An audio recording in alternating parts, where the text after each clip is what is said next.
പ്രിയമുള്ളവരെ, നമ്മൾ ഡിമാൻഡുമായി ബന്ധപ്പെട്ട കുറച്ച് കാര്യങ്ങളാണ് ചർച്ച ചെയ്തുകൊണ്ടിരിക്കുന്നത്. കഴിഞ്ഞ കുറച്ച് ക്ലാസ്സുകളിലായി എന്താണ് ഡിമാൻഡ് എന്നുള്ളതും ഡിമാൻഡ് കർവിന്റെ ഷേപ്പ് എന്താണ് എന്നുള്ളതും ലോ ഓഫ് ഡിമാൻഡുമായി ബന്ധപ്പെട്ട നിയമം എന്താണ് എന്നുള്ളതുമൊക്കെ വിശദമായി ചർച്ച ചെയ്തിരുന്നു. ഡിമാൻഡ് കർവിന്റെ ഷേപ്പിനെ കുറിച്ച് പറഞ്ഞിരുന്നത് demand curve is a downward sloping curve from left to right. നമ്മൾ ചിത്രത്തിൽ കാണിച്ചതുപോലെ ഡിമാൻഡ് എന്നുള്ളത് മുകളിൽ നിന്ന് താഴേക്ക് ഡൗൺവാർഡ് ഫോളിംഗ് ആണ്. ഫ്രം ലെഫ്റ്റ് ടു റൈറ്റ്, മുകളിൽ നിന്ന് താഴേക്ക് ഇടതുഭാഗത്ത് നിന്ന് വലത്തേക്ക് വരക്കുന്ന ഒരു വക്രമാണ് ഡിമാൻഡ് എന്ന് പറയുന്നത്. ഈ ഒരു ഡിമാൻഡ് കാണിക്കുന്നത് വിലയും വാങ്ങുന്ന അളവും തമ്മിലുള്ള വിപരീതമായൊരു ബന്ധത്തെയാണ്. Demand shows the opposite relationship between price and quantity demand. എപ്പോഴാണോ ഒരു വസ്തുവിന്റെ വില വർദ്ധിക്കുന്നത്, വസ്തുവിന്റെ വില വർദ്ധിക്കുന്ന സമയത്ത് വാങ്ങുന്ന അളവ് ക്വാണ്ടിറ്റി കുറയുകയും എപ്പോഴാണോ വസ്തുവിന്റെ വില കുറയുന്നത്, വസ്തുവിന്റെ വില കുറയുന്ന സമയത്ത് വാങ്ങുന്ന അളവ് വർദ്ധിക്കുകയും ചെയ്യുന്നു. ആ ഒരു റിലേഷനെയാണ് ലോ ഓഫ് ഡിമാൻഡ് നമ്മൾ ചർച്ച ചെയ്ത് മനസ്സിലാക്കി വെച്ചിരുന്നത്. ഇന്ന് നമ്മൾ ചർച്ച ചെയ്യാൻ വേണ്ടി പോകുന്നത് ചേഞ്ചസ് ഇൻ ഡിമാൻഡ്, ഡിമാൻഡിൽ വരുന്ന വ്യത്യാസത്തെക്കുറിച്ചാണ്. ഡിമാൻഡ് കർവ് നമ്മൾ വരച്ചു. ഈ ഡിമാൻഡ് കർവിൽ വരുന്ന വ്യത്യാസങ്ങളെ കുറിച്ചാണ് നമ്മൾ ഇന്ന് ചർച്ച ചെയ്യുന്നത്. ഡിമാൻഡിൽ വ്യത്യാസം വരുന്നത്, ഡിമാൻഡ് വർദ്ധിക്കുകയോ കുറയുകയോ ഒക്കെ ചെയ്യുന്നത് ഡിമാൻഡിനെ സ്വാധീനിക്കുന്ന ഘടകങ്ങളിൽ വരുന്ന വ്യത്യാസത്തിന്റെ ഫലമായാണ്. ഫാക്ടേഴ്സ് ഇൻഫ്ലുവൻസിങ് ഡിമാൻഡ്, ഡിമാൻഡിനെ സ്വാധീനിക്കുന്ന, ഇൻഫ്ലുവൻസ് ചെയ്യുന്ന, ഡിറ്റർമിൻ ചെയ്യുന്ന, നിർണയിക്കുന്ന കുറെ ഘടകങ്ങളെ കുറിച്ച് നമ്മൾ കഴിഞ്ഞ ക്ലാസ്സിൽ പറഞ്ഞിരുന്നു.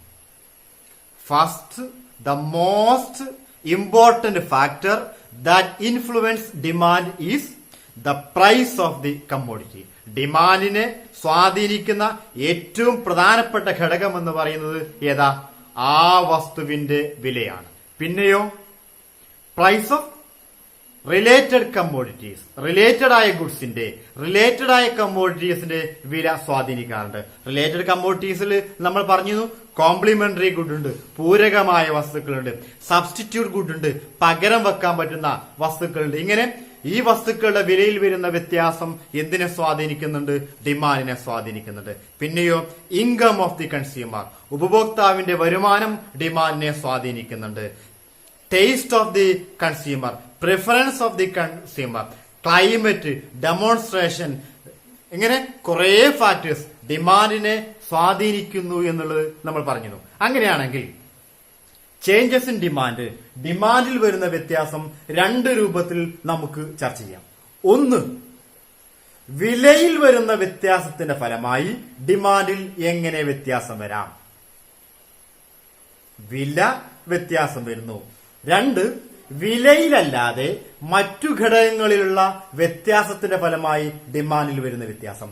So changes in demand can be discussed in two ways. First one,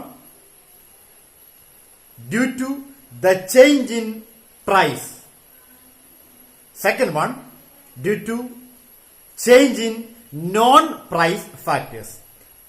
പ്രൈസിൽ വരുന്ന വ്യത്യാസം, രണ്ട് വിലയിലല്ലാതെയുള്ള ഘടകങ്ങളിൽ വരുന്ന വ്യത്യാസം.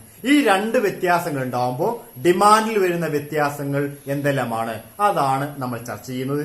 ആദ്യമായി നമ്മൾ ചർച്ച ചെയ്യുന്നത് പ്രൈസിൽ വരുന്ന വ്യത്യാസത്തിന്റെ ഫലമായി ഡിമാൻഡിൽ വരുന്ന വ്യത്യാസമാണ്. നമ്മൾ അതിനെ വിളിക്കുന്ന പേര് movement along the demand curve. എന്താ വിളിക്കുക? മൂവ്മെന്റ്, ചലനം, മൂവ് ചെയ്യുന്നു. എങ്ങനെയാ? എലോങ് ദ ഡിമാൻഡ് കർവ്, ഒരു ഡിമാൻഡ് കർവിലൂടെയുള്ള അങ്ങോട്ടും ഇങ്ങോട്ടുമുള്ള മൂവ്മെന്റ്, ചലനം. Movement along the demand curve. രണ്ടാമത്തേത് ഷിഫ്റ്റ് ഓഫ് ഡിമാൻഡ് കർവ്. നമ്മൾ ചർച്ച ചെയ്യുന്നത് രണ്ട് രൂപത്തിലാണ്. ഒന്ന് movement along the demand curve, demand കർവിലൂടെയുള്ള മൂവ്മെന്റ്.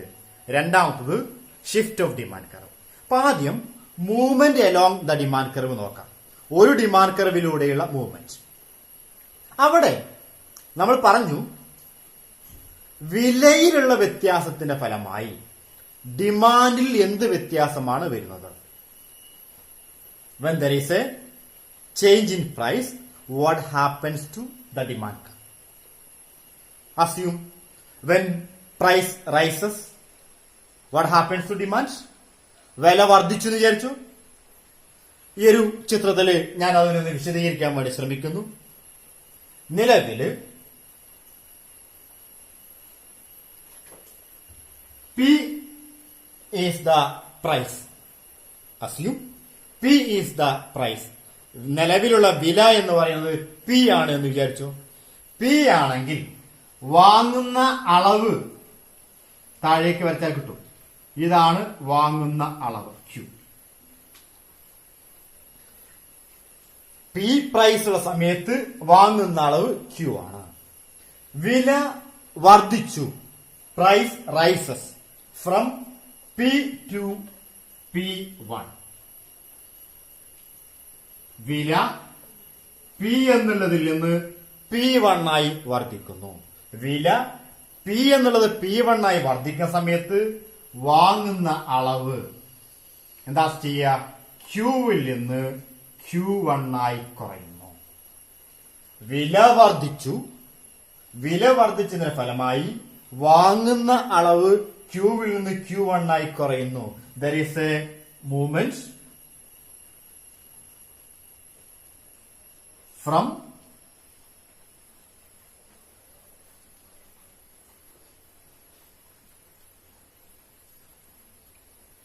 B to A അല്ലേ? ആദ്യം പ്രൈസ് P ആയിരുന്നു, B ആയിരുന്നു. അതിൽ നിന്ന് എങ്ങോട്ട് മൂവ് ചെയ്തു? എയിലേക്ക് മൂവ് ചെയ്തു. അങ്ങനെയാണെങ്കിൽ പ്രൈസ് വർദ്ധിച്ചപ്പോ ഡിമാൻഡ് എന്ത് ചെയ്യുന്നു? കുറയുന്നു. പ്രൈസ് വർദ്ധിച്ച് ഡിമാൻഡ് കുറയുന്നുവെങ്കിൽ അതിനെ നമ്മൾ വിളിക്കുന്ന പേര് കോൺട്രാക്ഷൻ ഓഫ് ഡിമാൻഡ്. കോൺട്രാക്ട് ചെയ്യുക എന്ന് പറഞ്ഞാൽ ചുരുങ്ങുക, ഡിമാൻഡിന്റെ ചുരുങ്ങൽ. എന്താ ഡിമാൻഡിന്റെ ചുരുങ്ങൽ എന്ന് പറയുന്നത്? Contraction of demand means A fall in quantity demanded due to a rise in price. A fall in quantity demanded due to a rise in price. വില വർദ്ധിച്ചതിന്റെ ഫലമായി ഡിമാൻഡ് കുറയുന്നതിനെ വിളിക്കുന്ന പേരാണ് കോൺട്രാക്ഷൻ ഓഫ് ഡിമാൻഡ്. ഡിമാൻഡിന്റെ സങ്കോചം, ചുരുങ്ങൽ. ഡിമാൻഡിന്റെ സങ്കോചം, ഡിമാൻഡിന്റെ ചുരുങ്ങൽ എന്ന് പറഞ്ഞാൽ വില വർദ്ധിച്ചതിന്റെ ഫലമായി ഡിമാൻഡ് കുറയുന്നുവെങ്കിൽ, ഇവിടെ നോക്കുക, വില Pയിൽ നിന്ന് P1 ആയി വർദ്ധിച്ചു. അങ്ങനെ വർദ്ധിച്ചപ്പോൾ ഡിമാൻഡ് ചെയ്തു Qവിൽ നിന്ന് Q1 ആയി കുറഞ്ഞു. വില വർദ്ധിച്ചിട്ട് ഡിമാൻഡ് കുറയുന്നുവെങ്കിൽ അതിനെ എന്ത് വിളിക്കാം? കോൺട്രാക്ഷൻ ഓഫ് ഡിമാൻഡ്, ഡിമാൻഡിന്റെ ചുരുങ്ങൽ എന്ന് വിളിക്കുന്നു. റെഡി? അടുത്ത നോക്കൂ. ഇങ്ങനെയല്ലാത്തത് വില P ആണെന്ന് വിചാരിച്ചു. Pയിൽ നിന്ന് വില കുറഞ്ഞു. P1 ആയി കുറഞ്ഞു. പ്രൈസ് കുറയുമ്പോ ഡിമാൻഡ് എന്ത് ചെയ്യും? വാങ്ങുന്ന അളവ് എന്ത് ചെയ്യും? വർദ്ധിക്കുന്നു. Qവിൽ നിന്ന് വാങ്ങുന്ന അളവ് Q P1 എന്നുള്ളത് ഞാൻ P2 നോക്കണേ. P1 ഇവിടെ ഉണ്ട്. P2 പ്രൈസ് Pയിൽ നിന്ന് P2 ആയി കുറയുന്നു. വില കുറയുന്നു. വില കുറയുമ്പോ വാങ്ങുന്ന അളവ് എന്ത് ചെയ്തു? Qവിൽ നിന്ന് Q2 ആയി വർദ്ധിക്കുന്നു. എന്ന് പറഞ്ഞാല് Bയിൽ നിന്ന് എങ്ങോട്ട് മാറി? സിയിലേക്കുള്ള മാറ്റം. ബിയിൽ നിന്ന് സിയിലേക്കുള്ള മാറ്റം എന്ന് പറയുന്നത് വില കുറയുന്നതിന്റെ ഫലമായി ഡിമാൻഡ് എന്ത് ചെയ്യുന്നു? വർദ്ധിക്കുന്നുവെങ്കിൽ അതിനെ പറയുന്ന പേര് എക്സ്പാൻഷൻ ഓഫ് ഡിമാൻഡ്. ഡിമാൻഡിന്റെ വികാസം, വ്യാപനം. ഡിമാൻഡിന്റെ വ്യാപനം, ഡിമാൻഡിന്റെ വികാസം. അപ്പൊ എന്തായിരിക്കും expansion of demand? A rise in quantity demand due to a fall in price. A rise in quantity demand. Demand ചെയ്യുന്ന അളവ് വർദ്ധിക്കുന്നു. ഡിമാൻഡ് ചെയ്യുന്ന അളവ് വർദ്ധിക്കാനുള്ള കാരണം എന്താ? എ ഫാൾ ഇൻ പ്രൈസ്, വില കുറഞ്ഞതിന്റെ ഫലമായി ഡിമാൻഡ് വർദ്ധിക്കുന്നുവെങ്കിൽ അതിനെ എന്ത് വിളിക്കാം? Expansion of demand. അപ്പോ മൂവ്മെന്റ് അലോങ് ഡിമാൻഡ് കർവിൽ നമ്മൾ രണ്ട് രൂപത്തിലാണ് കാര്യങ്ങളെ കാണുന്നത്. ഒന്ന് എക്സ്പാൻഷൻ ഓഫ് ഡിമാൻഡ്, മറ്റൊന്ന് കോൺട്രാക്ഷൻ ഓഫ് ഡിമാൻഡ്. എന്താ എക്സ്പാൻഷൻ ഓഫ് ഡിമാൻഡ്? ഡിമാൻഡിന്റെ വ്യാപനം. എന്തേ കാരണം? ഡിമാൻഡ് വ്യാപനത്തിന്, ഡിമാൻഡ് വർദ്ധിക്കാനുള്ള കാരണം എ ഫാൾ ഇൻ പ്രൈസ്, വില കുറഞ്ഞതിന്റെ ഫലമായി ഡിമാൻഡ് വർദ്ധിക്കുന്നുവെങ്കിൽ the movement from B to C, ബിയിൽ നിന്ന് സിയിലേക്കുള്ള മൂവ്മെന്റ്, വില കുറഞ്ഞതിന്റെ ഫലമായി ഡിമാൻഡ് വർദ്ധിക്കുന്നു. അതിനെ പറയുന്ന പേര് expansion of demand. Then what is the movement from B to A? ബിയിൽ നിന്ന് എയിലേക്കുള്ള മൂവ്മെന്റിന്റെ കാരണം എന്താ? A fall in demand due to a rise in price. വില വർദ്ധിച്ചപ്പോ ഡിമാൻഡ് എന്ത് ചെയ്തു? കുറഞ്ഞു. വില വർദ്ധിച്ചു, ഡിമാൻഡ് കുറയുന്നു. അതിനെ പറയുന്ന പേര് കോൺട്രാക്ഷൻ ഓഫ് ഡിമാൻഡ്. ഓർക്കണേ, വിലയിലുള്ള വ്യത്യാസത്തിന്റെ ഫലമായി വില വർദ്ധിക്കലാവാം, കുറയലാവാം. വില വർദ്ധിച്ചാൽ ഡിമാൻഡ് കുറയുന്നു, വില കുറഞ്ഞാൽ ഡിമാൻഡ് വർദ്ധിക്കുന്നു. രണ്ടും നമുക്ക് എന്ത് ചെയ്യാം? ഒരു ഡിമാൻഡ് കർവിൽ അടയാളപ്പെടുത്താൻ പറ്റും. അതുകൊണ്ടാണ് നമ്മൾ movement along the demand curve, ആ ഡിമാൻഡ് കർവിലൂടെയുള്ള മൂവ്മെന്റ്. ഇപ്പൊ വില പി എന്നുള്ളത് P1 ആയി, അതിന് P3 ആയിട്ട് വർദ്ധിച്ചു വിചാരിച്ചോ, അപ്പൊ ഈ ഡിമാൻഡ് കർവിൽ അടയാളപ്പെടുത്താൻ പറ്റും. വില P2ൽ നിന്ന് താഴേക്ക് കുറഞ്ഞാൽ നമുക്ക് എന്ത് ചെയ്യാം? ഇതേ ഡിമാൻഡ് കർവിൽ അടയാളപ്പെടുത്താൻ പറ്റും. വില കൂടുകയോ കുറയുകയോ എന്ത് ചെയ്താലും നമുക്ക് ഒരേ ഡിമാൻഡ് കർവിൽ അടയാളപ്പെടുത്താൻ കഴിയുന്നുണ്ട്. അതാണ് movement along the demand curve. അപ്പോ എന്താണ് എക്സ്പാൻഷൻ ഓഫ് ഡിമാൻഡ്, എന്താണ് കോൺട്രാക്ഷൻ ഓഫ് ഡിമാൻഡ്, ഡിമാൻഡിന്റെ വ്യാപനം എന്താണ്, ഡിമാൻഡിന്റെ സങ്കോചം, ചുരുങ്ങൽ എന്താണ്, അത് നമുക്ക് മനസ്സിലായി എന്ന് ഞാൻ വിചാരിക്കുന്നു. അങ്ങനെയാണെങ്കിൽ വേറൊന്നുള്ളത് ഷിഫ്റ്റ് ഓഫ് ഡിമാൻഡാണ്. ഡിമാൻഡിൽ വരുന്ന ഷിഫ്റ്റ്, മാറ്റം. അവിടെ പ്രൈസിലല്ലാതെ നോൺ പ്രൈസ് ഫാക്ടേഴ്സിൽ വ്യത്യാസം എന്ന് വിചാരിച്ചോ. വിലയിൽ വ്യത്യാസം വരുന്നില്ല, വിലയിലല്ലാതെ മറ്റു ചില ഫാക്ടേഴ്സിൽ വ്യത്യാസം വന്നാൽ ഡിമാൻഡിൽ എന്താണ് സംഭവിക്കുക? വില മാറുന്നില്ല, സെയിം പ്രൈസ് ആണ്, പക്ഷേ ഡിമാൻഡിൽ വ്യത്യാസം വരുന്നു വിചാരിച്ചോ. അങ്ങനെയാണെങ്കിൽ എങ്ങനെയാണ് നമുക്ക് അടയാളപ്പെടുത്താൻ കഴിയുക? ഇപ്പൊ ഇവിടെ നമ്മൾ നേരത്തെ വരച്ചതുപോലെ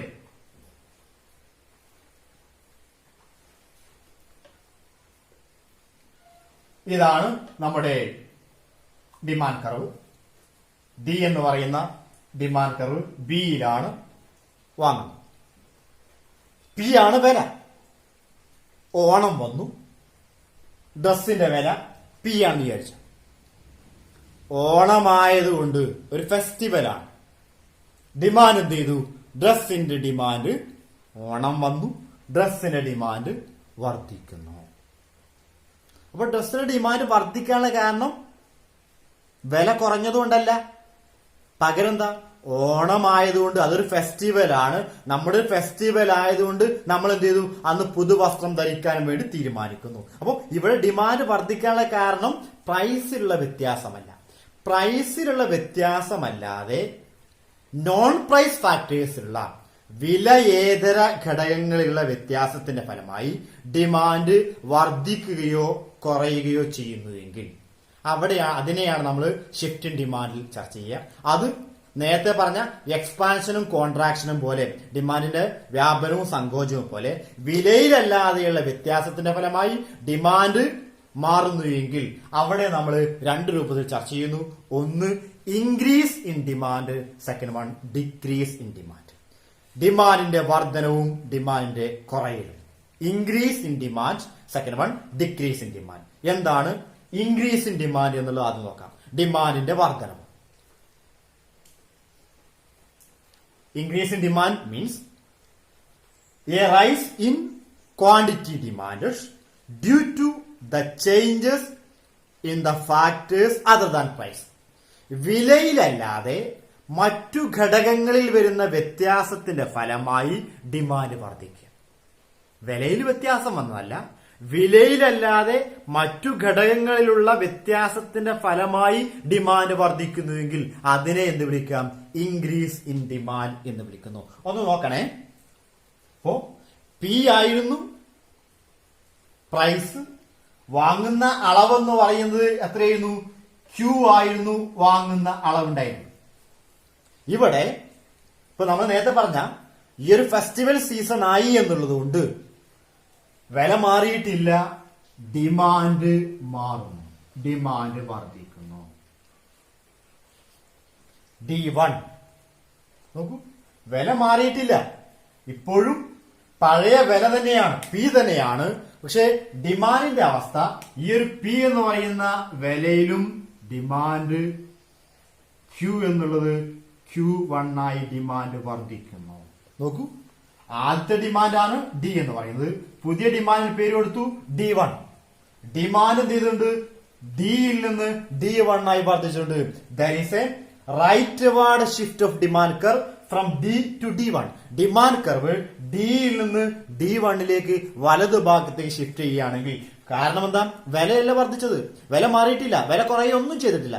വിലയിലുള്ള വ്യത്യാസമല്ലാതെ മറ്റു ഘടകങ്ങളിലുള്ള വ്യത്യാസത്തിന്റെ ഫലമായി ഡിമാൻഡ് വർദ്ധിക്കുന്നുവെങ്കിൽ വർധനവിനെ നമ്മൾ അടയാളപ്പെടുത്തുന്നത് എങ്ങോട്ടാ? വലതു ഭാഗത്തേക്ക്. റൈറ്റ് വാർഡ് ഷിഫ്റ്റ് ആണ്. ഡിമാൻഡ് വലതു ഭാഗത്തേക്ക് ഷിഫ്റ്റ് ചെയ്യുന്നു. അതിനെ എന്ത് വിളിക്കുക? Increase in demand. What is increase in demand?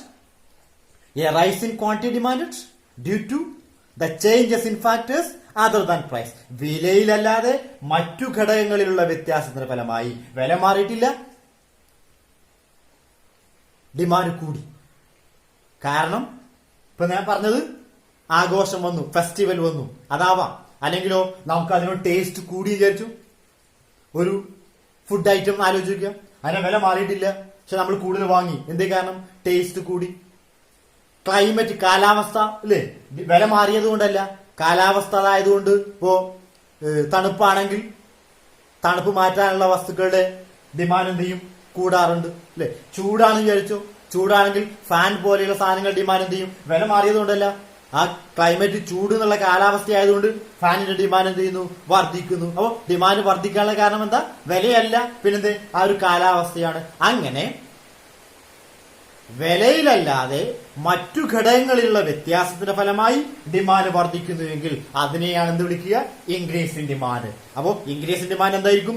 Right ward shift of demand curve. ഡിമാൻഡിന്റെ വലതു ഭാഗത്തുള്ള ഷിഫ്റ്റ് ആണ് ഇൻക്രീസ് ഇൻ ഡിമാൻഡിനെ കാണിക്കുക. അപ്പോ എന്താണ് ഇൻക്രീസ് ഇൻ ഡിമാൻഡ് എന്ന് പറയുന്നത്? വിലയിലുള്ള വ്യത്യാസമല്ലാതെ മറ്റു ഘടകങ്ങളിൽ വ്യത്യാസം വന്നതിന്റെ ഫലമായി ഡിമാൻഡ് വർദ്ധിക്കുന്നതിനെ എന്ത് വിളിക്കാം? Increase in demand. അതേപോലെ വലതു ഭാഗത്തേക്ക് മാറിയതുപോലെ എങ്ങോട്ടും മാറാം, ഇടതു ഭാഗത്തേക്ക് മാറിക്കൂടെ? അപ്പൊ എങ്ങനെയായിരിക്കും അത്? ഇൻക്രീസ് ഇൻ ഡിമാൻഡ് പോലെ. അപ്പൊ ഏതുണ്ടാവാം? ഡിക്രീസ് ഇൻ ഡിമാൻഡ് ഉണ്ടാവും. അപ്പൊ ഇനി വിശദീകരിക്കണ്ട, എന്തായിരിക്കും ഡിക്രീസ് ഇൻ ഡിമാൻഡ്? എങ്ങോട്ടാ വരയ്ക്കുക? ഇടത് ഭാഗത്തേക്ക്. ആദ്യത്തെ ഡിമാൻഡ് കർവിന്റെ ഇടത് ഭാഗത്തേക്ക് പുതിയ ഡിമാൻഡ് കർവിനെ നമുക്ക് വരയ്ക്കാം.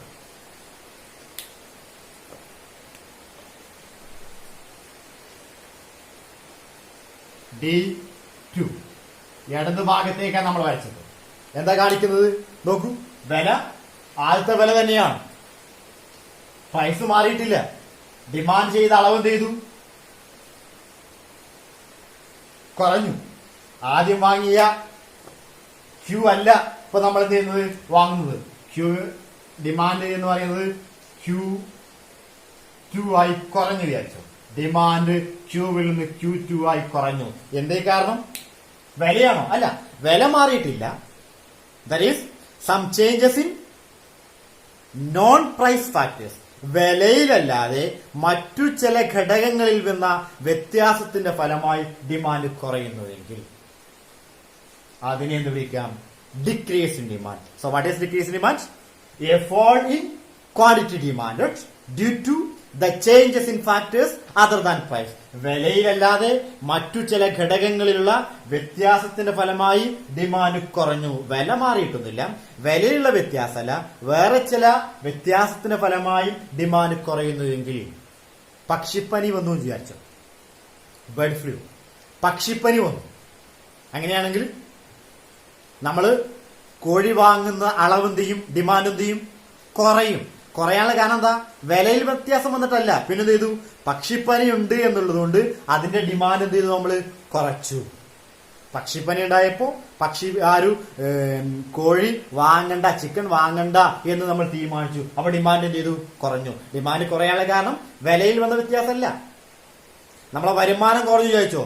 ഇപ്പോ ജോലി ഇല്ലാത്തൊരു സാഹചര്യമാണ്. അതുകൊണ്ട് നമ്മൾ ഡിമാൻഡ് കുറക്ക, ചില സാധനങ്ങൾ വാങ്ങണ്ട എന്ന് തീരുമാനിക്കുന്നു, വരുമാനം കുറഞ്ഞു, വരുമാനം കുറഞ്ഞപ്പോ ഡിമാൻഡ് എന്ത് ചെയ്തു, കുറയുന്നുവെങ്കിൽ അതിനെ എന്ത് വിളിക്കാം, ഡിക്രീസ് ഇൻ ഡിമാൻഡ്. അപ്പോ ഇന്ന് നമ്മൾ ചർച്ച ചെയ്ത കാര്യങ്ങൾ, ഒന്ന് മൂവ്മെന്റ് എലോങ് ഡിമാൻഡ് കർവിൽ എക്സ്പാൻഷൻ ഓഫ് ഡിമാൻഡും കോൺട്രാക്ഷൻ ഓഫ് ഡിമാൻഡും, രണ്ട് ഷിഫ്റ്റ് ഓഫ് ഡിമാൻഡിൽ ഇൻക്രീസ് ഇൻ ഡിമാൻഡും ഡിക്രീസ് ഇൻ ഡിമാൻഡും. മനസ്സിലായി എന്ന് വിചാരിക്കുന്നു. ഇൻക്രീസും ഡിക്രീസും ആണെങ്കിൽ എന്ത് ചെയ്യേണ്ടി വരും, ഒരു ഡിമാൻഡ് കർവ് മതിയാവുമോ? മതിയാവില്ല. എത്ര ഡിമാൻഡ് കർവ് വരയ്ക്കേണ്ടി വരും? 2 ഡിമാൻഡ് കർവ്. നിലവിലുള്ള ഡിമാൻഡ് കർവിന്റെ വലതു ഭാഗത്തുള്ള ഷിഫ്റ്റ് ആണ് ഇൻക്രീസ് ഇൻ ഡിമാൻഡ്, ഇടതു ഭാഗത്തുള്ള ഷിഫ്റ്റ് ഡിക്രീസ് ഇൻ ഡിമാൻഡ്. എന്നാൽ എക്സ്പാൻഷൻ ഓഫ് ഡിമാൻഡും കോൺട്രാക്ഷൻ ഓഫ് ഡിമാൻഡും ആണെങ്കിലോ ഒരു ഡിമാൻഡ് കർവിൽ നമുക്ക് വരക്കാൻ കഴിയുന്നുണ്ട്. അതുകൊണ്ട് പ്രത്യേകം ഓർക്കണം, ഇത് പരീക്ഷയിൽ പല പരീക്ഷയിലും ഈ ചോദ്യം വന്നിട്ടുണ്ട്. എന്താണ് ഇൻക്രീസ് ഇൻ ഡിമാൻഡ്, എന്താണ് ഡിക്രീസ് ഇൻ ഡിമാൻഡ് എന്നല്ല ചോദ്യം വരുമ്പോൾ അത് ഇൻക്രീസ് ഇൻ ഡിമാൻഡ് ആണോ ഡിക്രീസ് ഇൻ ഡിമാൻഡ് ആണോ, അതല്ല എക്സ്പാൻഷൻ ആണോ കോൺട്രാക്ഷൻ ആണോ എന്നുള്ളത് മനസ്സിലാക്കി ചെയ്യാൻ വേണ്ടി ശ്രമിക്കുക. ഓക്കെ, തൽക്കാലം ഇന്ന് അവസാനിക്കും.